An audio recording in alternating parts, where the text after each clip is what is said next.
A lot of people think FP&A is just about building budgets and updating forecasts. But the most valuable FP&A professionals don't just report numbers, they help shape decisions across the company. In this video, I will show you how FP&A can be a real partner to the business and how the partnership looks across different departments, from marketing to HR, operations, and beyond.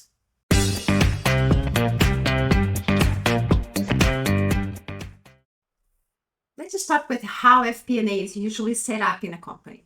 There are three levels you typically see. The function FP&A, those you see around here, these are the FP&A folks that support specific departments like marketing, sales, supply chain.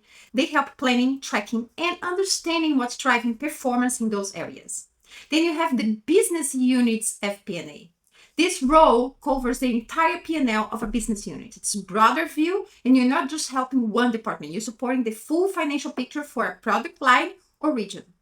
Then you have the corporate FP&A. This team works at the top level. They consolidate everything from the departments and business units and create the full company forecast, support broader reporting, and make sure the company is aligned with its strategy.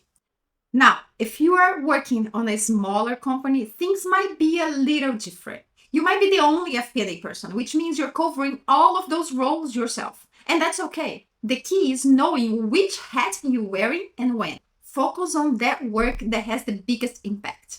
And as your analysis starts to influence decisions, you help grow the role of FP&A in the business too. Now, going back to the diagram, let's see how FP&A acts in each of those areas. Let's zoom into sales. Here's sales. Typically, teams are measured on volume, leads generated, opportunities, proposal, closed deals, but hitting those numbers doesn't always mean the business is stronger. Sometimes deals are discounted heavily, margins collapse. Product mix is not aligned with strategy. That's where a sales FP&A partner steps in. Look here, they analyze the pipeline conversion, margins, and long-term values of customers. They bring intelligence around win-loss, pricing, and deal quality. So sales leaders don't just know if they hit the quota, they'll know that hitting the quota actually improves profitability and moves the company forward. You can see right here that on the first step of sales, leads generation, they will calculate the ROI. Then when it comes to qualified opportunities, they will segment if those opportunities fit what strategic key accounts. Then when proposals are sent, they will check the discounts, pricing mix, long-term value of those customers. When deals are closed, they will check profitability, margin by deal, and the revenue quality. That's how FP&A can act on sales. Now let's zoom out and see another one, which is marketing.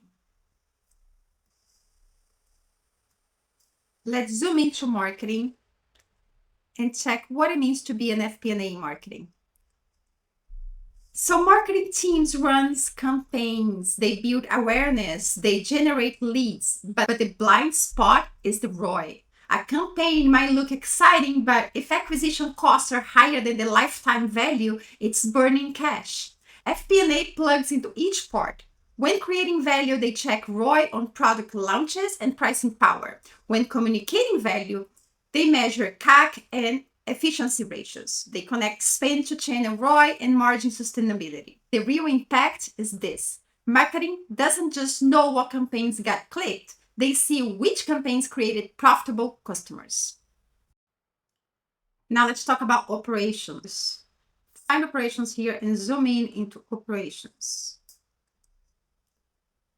Okay, operations focus on priorities like quality, cost, delivery, flexibility, and innovation.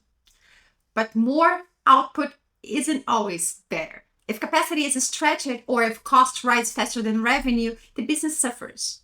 Operational FP&A looks at unit economics, fixed versus variable costs, and working capital tied up in inventory. They run scenarios in demand spikes, if suppliers increase costs, if production slows. That way, operations leaders don't just ask, can we deliver? They can answer, can we deliver profitably and sustainably? Now let's check procurement. By the way, this chart is going to be on the link in the description below, so you can check more carefully.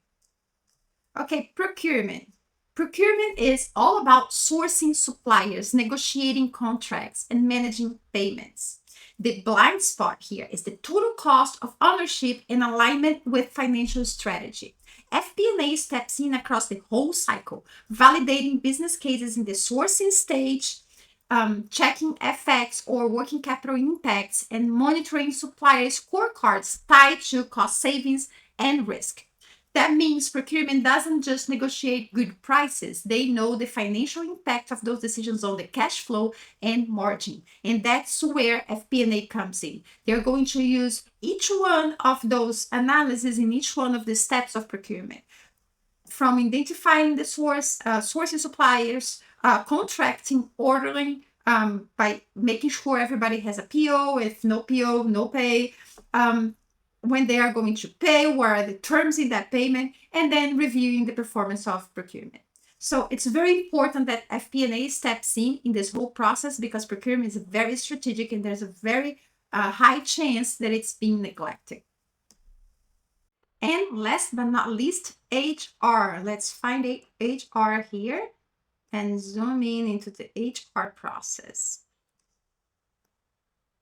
So HR drives the workforce planning, hiring, training, engagement, and compensation. But headcount decisions without financial context can quickly get out of control. HR FP&A builds headcount forecasts, tracks cost per hire, measures training ROI, and quantifies turnover costs. They bring clarity on payroll, benefits, and the long-term cost of retention or succession. So HR leaders don't just say, we need 50 engineers. They can answer, we can afford 50 engineers, and here's the financial impact over the next 2 years.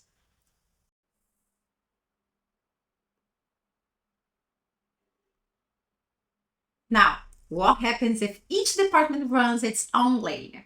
Sales chasing volume, marketing chasing leads, operation trying to scale, HR hiring without alignment. You can hit targets, but still miss the company's goals. That's why business unit FP&A and corporate FP&A matter. At the business unit level, FP&A owns the full P&L, balancing revenue, cost, headcount, and investments for each one of the business units. They are going to talk to each one of the departments, but they're going to manage the whole business unit. At the corporate level, FP&A aligns everything with strategy and consolidate the numbers and build scenarios across the whole business. And here's the key: 3-statement model. Income statement, balance sheet, and cash flow. That's the tool that gives FP&A the bird's eye view to connect this all.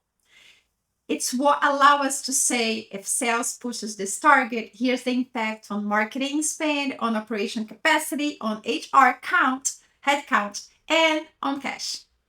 So that's why FP&A, and that's how FP&A can become a strategic role in the company. It ties together everything. It glues together all the departments, the business units into one full thing that talks straight to the strategy and can report straight to the board and to the management. What are the next steps? What are the insights? What to do if something happens, and how to react to any kind of decision that needs to be taken in the company.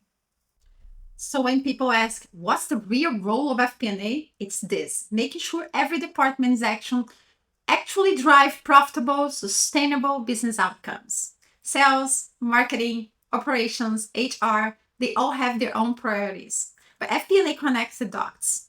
It's not just about reporting numbers, it's about alignment, intelligence, and clarity across the entire business. Now I want to hear from you. Which area of FP&A should we dive into first? Sales, marketing, operations, HR? Drop your answer in the comments. That way I can build out this series with the deep dive you want most.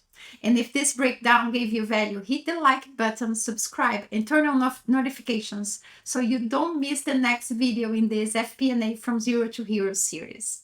Trust me, this is just the beginning. The next videos will take you inside the actual analysis FP&A does for each department, and also how it connects in financial modeling.